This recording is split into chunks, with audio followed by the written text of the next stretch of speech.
Hey y'all, it's Sam and welcome to another video. Today we are doing watercolor as was requested. If you're new to my channel, hi, hello, I'm Sam. I do all sorts of random art at all sorts of random times. It's a great ball of fun. Anyway, y'all wanted to see me do some more watercolor and someone suggested to do a stream or river, so here we are. Reference photo is linked in the description if you'd like to see it and follow along. I'm using Groombosher, after all of these years, you girls still don't know how to pronounce it, but it is what it is. That's the brand of watercolors I'm using. Not that it super matters, but I'm also using the Canson Watercolor XL paper, which I will talk about later. I have more thoughts about this paper since my big paper review video that I did all those years ago. More thoughts have come up. But yeah, so I'm starting out with a loose sketch. Just regular graphite pencil. If you struggle with drawing light-handed or drawing with a light hand, biggest piece of advice is just hold the pencil up higher up, like towards the eraser end, and that'll naturally just force you to draw lighter. So take care of your hand and wrist, take a step back, hold the pencil higher up, and just, let things be what they're going to be. So just sort of sketching in the general idea of just placement, where things are going to go, where about things are shaped, and all of that stuff. I'm not doing heavy detail. That's just the style I wanted to do with this piece. Obviously, you can do really heavy, hardcore graphite details and sketch prior to doing your watercolor painting. It just super depends on your style, your interests, what you're going for, all of that good stuff. I just wanted a light pencil sketch because I wanted the watercolor to shine a little bit more than I wanted the sketch to show through. And so now we're getting started with the painting. And just a quick tip on rocks. Just keep a shaky hand. Don't worry about it. Jagged edges are good for rocks. It's okay. They take time and practice. I'm still learning how to draw rocks. All right, so here we are with the initial laydown. I'm focusing on the trees first. I like to work back to front, pretty much in most any medium that I use, just because things in the front overlay things in the back, and I just like to have that sort of pile-up process going here. So I'm actually keeping a very, very light, I was not going to say hand, it's just a light amount of color on the paper, and I kind of regret doing that because I had to darken things up a lot, so I kind of wish I was a little bit more bolder from the start. But to be fair, I haven't used watercolor in like a million years, so I was a little bit more timid about it. So I didn't want to dive in right away, so baby stepped into the process. But I'm starting out with the lightest areas. With watercolor, you want to protect your lights, you want to protect your whites, all of that stuff, your paper and everything, because you can't get it back. You can only go darker when it comes to watercolor. It's a transparent medium, so previous layers will show through, so you'll only ever go darker. If you want to go lighter with watercolor, you want to consider using mixed media like gouache with your watercolor, or just using gouache as a medium instead of watercolor. Choice is yours. So I focused on the sunlight first, getting in some yellow. I just wanted that backdrop shine first and then worked in some green blotches. I'm working wet on wet because I really want things to blend together. Later on I'll use wet on, hold on a second, dry with wet. My brain is like not on right now, but I'll wait for the paper to dry and then I'll add more wet layers on it later. But right now I want it to be super, super moist and wet. You can see my ring light there in the reflection of the water, which is really funny. But yeah, so I'm just being super messy with putting down color. I wish, again, I was a little bit bolder when initially laying down the color. Sometimes, and not sometimes, a lot of the time I feel like doing art is just about being brave. You just gotta YOLO, let it go, all of that good stuff. And especially with watercolor, like of all the mediums, to have this let go feeling, you need it with watercolor. Watercolor is not really a medium that if you are obsessed with control, that you should get into. Watercolor, like there's a certain amount that you can control, but inevitably there's just times where the watercolor is going to control you and it's just going to be what it's going to be and you're going to have to be okay with it. You can be meticulous about it, but I don't know if it's then worth it to use watercolor as a medium. Like, why not use gouache or acrylic or oil or something if you want to be really in control of every stroke and everything? Watercolor is a lot more about letting the paint have a little bit more freedom and just sort of surprise you. So the initial layers are important because I'm sort of laying down the foundation of the piece. I'm getting in the initial backdrop of color, and then I can come back in once the paper's a little bit more dry. It's not completely dry yet, and start adding in the leaves and the trees and stuff. So what I'm doing is I'm using a old, really cheap beat up brush, which are great. So if you have like really old kid brushes or like those nasty, like really hard bristle ones that just you poke with them and it's like, oh, that hurts. If you know, you know. But those brushes are actually super great with this. Fan brushes are another brush that's really great for the sort of speckled look that you're going for, to get that sort of natural tree leaves sort of thing really easy, like just stabbing that brush into the paper. Okay, I'm not stabbing, I'm gently dabbing, but you know, gently dab. And getting in the initial greens first, and then I'm working in those blues and those shadows. So I'm having yellow be my highlight and blue be my shadow. Not a have to, but that was just the one I wanted to go to here. I keep my colors fairly simple here. I used pretty much just blues, greens, yellows, and a brown, and then my Payne's gray. And I think that's all that I used with this piece. So there's no red, there's not really orange, sort of deal. Like, what other colors are there? I'm just sitting there like thinking about it. But you know, go with whatever colors feel right to you. This forest could have been purple and it wouldn't have mattered. A lot of art, especially if you're aiming towards realism, comes down to value. I have a whole playlist of the fundamentals of art if you'd like to check it out, where I just cover all the basics of line, shape, value, form, color. I don't remember them all, but they're there. But yeah, value is a big one, and if you want people to pay attention to your piece, really catch the eye, having some strong values, some strong contrast there can be really helpful. And this piece looks super bold right now, but it's actually not. Calm down, chill, it's okay. Watercolor has a tendency to look much darker when wet, and then as it dries, it'll lighten up. So whatever color you want to put down, whatever value you want to put down, know that that's going to change once it dries. So you tend to want to go darker than you want, knowing that as it dries, it will go to that value or color that you want it to be. So be a little patient with yourself, be a little forgiving. But yeah, you can see that the difference is kind of night and day of how it dried. And it was around this time that I realized this artwork was potentially going to give me some trouble with the paper-wise sort of dealio. But if you haven't seen, I did do a mega video of, I don't even know how many sketchbooks. I had so many different papers, like I think at least 10 different watercolor papers or 10 different papers. And it took, I don't know, a year and a half to do that, to make the video of just comparing a bunch of different paper for watercolor artists on a budget. So definitely go check that out. I'll link that in the description. I'm using one of the papers from that video, so if you want to hear more of my thoughts on this paper, you can go check out that video. My thoughts haven't really changed since then. I just had an annoying thing come up, which is just the fault of it being a budget-friendly paper. So, but yeah, so now this is the part that I really wanted to figure out and explore, which is getting that sort of rushing stream thing. So let's talk about advice here. In the water, I'm using a lot of blues and browns. Just to get some variety. I wanted some of that like sort of stony, shallowy feel of this stream to show through, which is why I'm using so much brown. I wanted that underlying layer of like rocks, which I didn't get the texture I wanted. Similar issue I'll talk about later with the paper. I'll save the paper chat at the end. I know I keep teasing it, but it's on my mind. But yeah, so I'm dotting right here. I'm trying to get some rock texture going, but I think my paper was just too wet in those spots to get the rocky texture that I wanted, and I was too impatient to just deal with it, so I just kept going. But anyway, so for the stream part, heads up, pro tip, I am brushing into where the water is rushing from, if that makes sense. So the water crashing down, creating that sort of like white look as it's I can't talk, as it's like flowing down. So I'm brushing into that, brushing towards it. And I think that was a big thing for me of like sciencing for this piece. I also used a lot of dry brushing, which isn't happening right now. I'm still doing wet on wet, where I'm painting with wet paint onto paper that is still wet, that has water with it, which is why you typically want to use thicker paper when it comes to watercolor painting.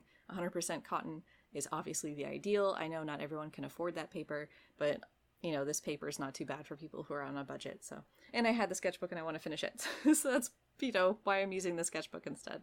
But yeah, so another tip, by the way, too, is for getting darker layers. And this involves patience.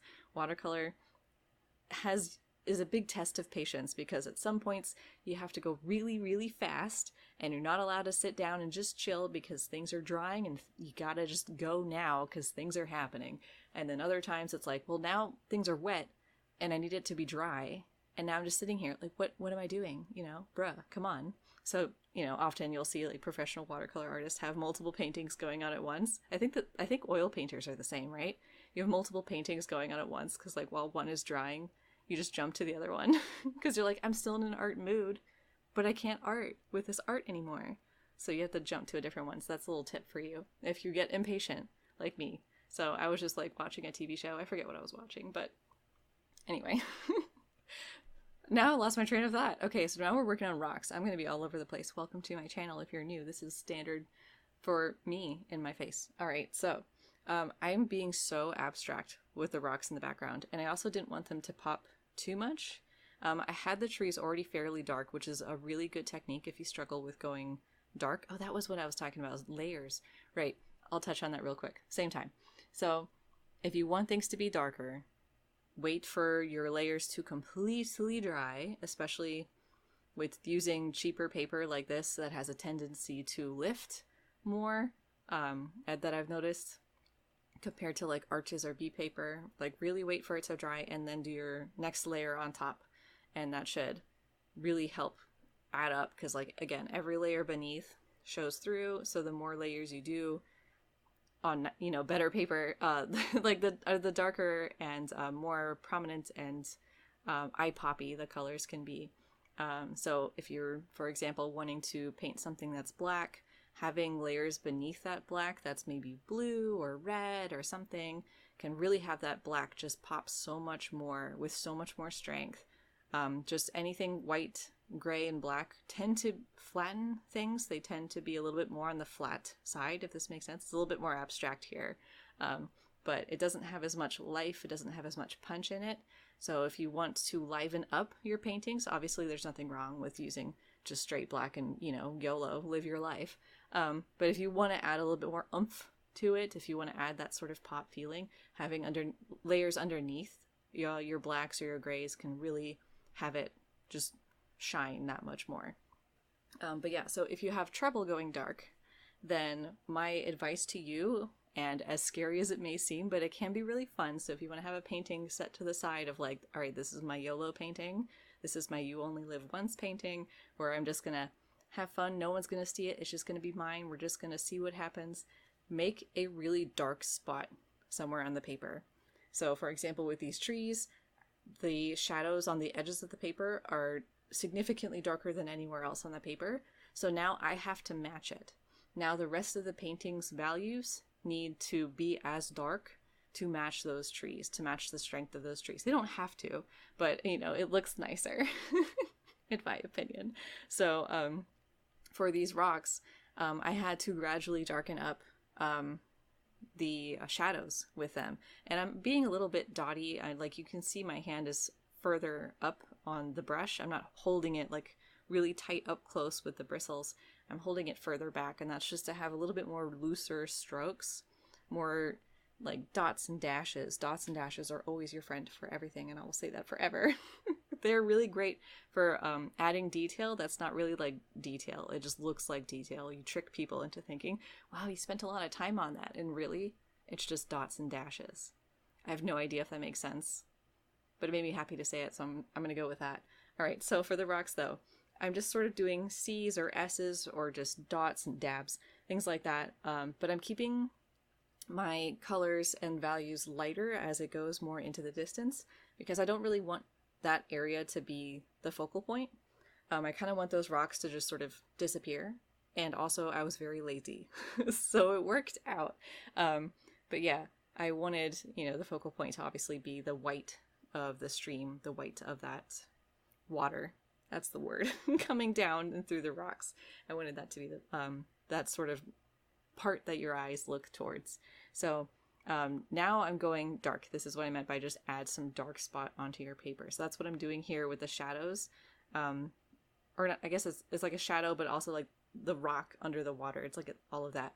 But I'm adding that beneath the rocks, and I'm purposely making them very dark, which was a little scary at the time, but listen, like I've been saying this entire video, YOLO, you know. We gotta push ourselves, and it was actually very fun. This whole painting was actually really nice. I haven't done watercolor in so long, and now that I've done this painting, all I want to do is watercolor. I'm obsessed. But anyway, so yeah, I'm keeping all of my strokes for the water in that white of the stream. I don't know what the word for that is, because it's not like it's foam like the ocean. It's not like it's a crashing wave in a way. I don't know if there's a word for it, but the white, bright water part of the river thing. I'm keeping my brush strokes flowing in that direction because I want it to seem like the water is rushing out. So I'm paying attention to the direction that my brush is going to help emphasize that. Because if I was painting like horizontally, you could do that and you could probably make it work, but I feel like it would be more effort. And I'm lazy. So, like I said. I feel like this commentary is a little bit more all over the place than usual. You can let me know in the comments for longtime fans. But yeah, so I'm adding little sections of the dark sort of shadows in the water, and I'm still going in that same direction. If the water is like crashing down, if it's going in a curve, I want to curve my brush strokes. If it's coming more out at an angle, I want my brush strokes to be more angled. Hopefully this is all making sense. If you look at the reference photo and you look at my artwork, actually, I'll just put them both on the screen at the same time, and you'll see what I mean, hopefully, of following the water with your brushstrokes, following the brushstrokes to match the water. Hopefully this is all making sense. But anyway, so let's get into dry brushing. For the most part, I used just 3 brushes for this painting.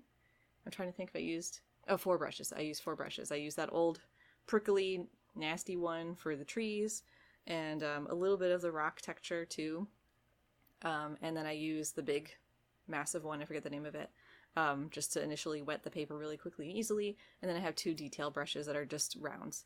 And so for the smaller round, it tends to lose water more quickly, so I like to use that one for dry brushing. And what dry brushing is, and actually what's weird, is I've recently been hearing artists be against dry brushing.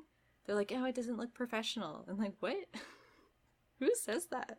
But dry brushing is a completely valid technique to use. I don't know what's going on in the art community recently, where we just have to complain about something all of the time, and the things that we come up with are so random and surprising to me. But dry brushing is a completely valid and completely fine technique to use, and I love it, and I use it all of the time. And if you have a problem with that, you can go elsewhere, because I'm enjoying life. Alright, so dry brushing is where you have paint on your brush, which obviously means you have some water, but you ideally have as little water as possible. So when you drag the brush across the paper, this works especially well if you're using textured paper. If you're not using textured paper, it'll still work, but just it won't be as pronounced. But it will skip every once in a while, so the paint will go down a little bit, and then it will skip some, because some bristles don't have paint or enough water to put down the paint. So you'll get this sort of speckled look, which is so useful. Like, you could use it for everything. You could use it for water, you could use it for grass, you could use it for rocks, you could use it for skin texture, you could use it for hair, like the fur, anything, like really. So that's what I did, pretty much exclusively in the water. I'm sort of looking elsewhere. I didn't really do it in the rocks. I'm just looking at my artwork right now. Yeah, it's pretty much just only in the water, and I wanted that sort of speckly look because I wanted it to help emphasize the water is shiny and shining, like having sunlight reflected onto the water. So having that dry brush look, I think, really helped push and emphasize that. And so I guess I'll talk about the paper because we're nearing the end of the video, and hopefully I've explained a lot of things that's been helpful so far. But the paper for me, I wanted to go darker, I wanted to add more texture, and I noticed as I was adding more paint, the paint was appearing more matte and flat instead of like having that natural depth to it that I feel like I get on nicer paper, on 100% cotton paper. And it's most pronounced in the darker shadows of the trees and then under the big rock on the left side. I'm looking at my paper right now. The shadows under the rocks, or I don't know what to call it. They're not exactly shadows, but you know what I mean. That area under the rocks, just the paint was kind of piling up in a way that looked matte and kind of ugly, and it was making me a little bit more frustrated. And it was also picking up, which is a really great technique with watercolor called lifting, where if you make a mistake or if you want to lighten something up, you can lift by putting just plain water on your brush and then just swiping it over whatever area you want, and then using like a tissue or a paper towel or something and dabbing or swiping or just, rubbing it off the paper.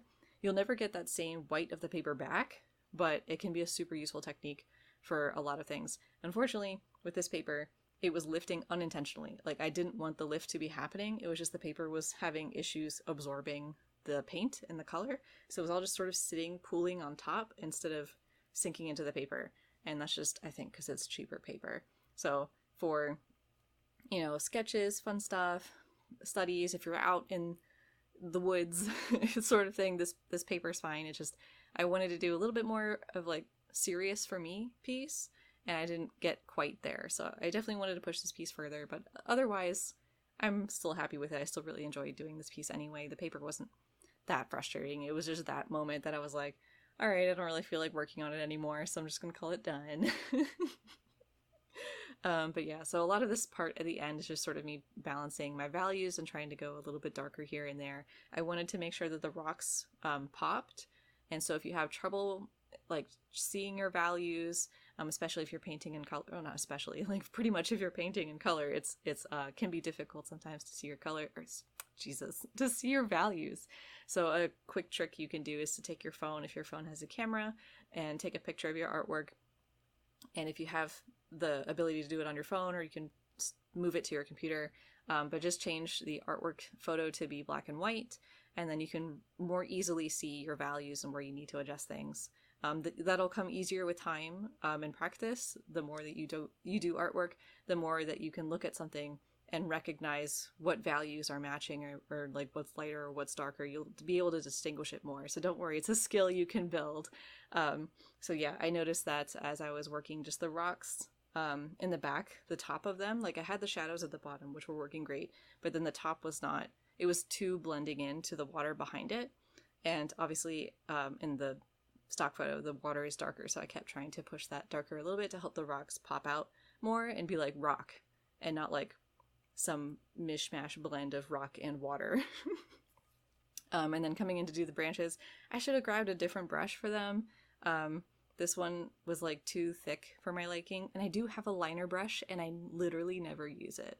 And I bought it for this exact reason right now. But I was like, I'm not getting out of my chair. I'm just going to use what I have. And I regret that a little bit, but at least the trees like are kind of hidden. Like you don't notice them too much. And like when you do notice them, it's like, it's passable. So it worked out. But I'm like, I bought this brush specifically to do branches. And I don't think I've used it yet for branches. So now I need to do another watercolor painting where I specifically use that brush. But yeah, so this is the fun part for me. Not all watercolor artists do it, but you gotta at least try it once or twice. So this is called splattering, where you have you can have just water on your brush and just smack it against another thing, like a stick or another brush. Just make sure, you cover your surroundings, because this paint and stuff will get everywhere. Trust me. Believe me. My computer is just completely covered in white dots, and I've yet to pick all of them off because I'm lazy, as I said. But yeah, so you just smack it against it. So I try and cover up areas I don't want to have splatter on it with my tissues, and then I had to really smack for a couple of these. It was like, God damn, son, like come off of the brush, please. But you can have plain water, and what that will do is create a bit of a push effect where the places where it will land, and leave it to dry. Don't touch it. Well, you can touch it and see what happens, but I usually leave it to dry, and it will just naturally push away some of the paint. Depending on the brand, sometimes some colors, even in some brands, won't push as much, won't spread and bleed as much as others. So, play around. Or you can put paint with your water. And then I was trying to add a little bit more texture into the water to have more of like the rocks beneath the water show through in a way. That was the idea anyway. And then I'll come in later with was it my Posca? It was acrylic paint pen, and I just wanted some white splatter. I have gouache. I've yet to open it. My friend gave it to me for a present, and I've yet to use it. I feel really bad, but I'm also very intimidated about gouache. Maybe we'll do some sort of gouache exploration at some point.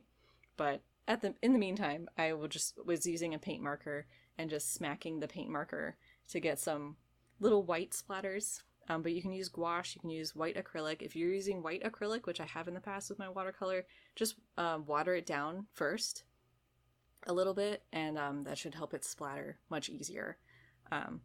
But yeah, once I've added, is this archival? I don't actually know. If Posca, I think Posca's archival.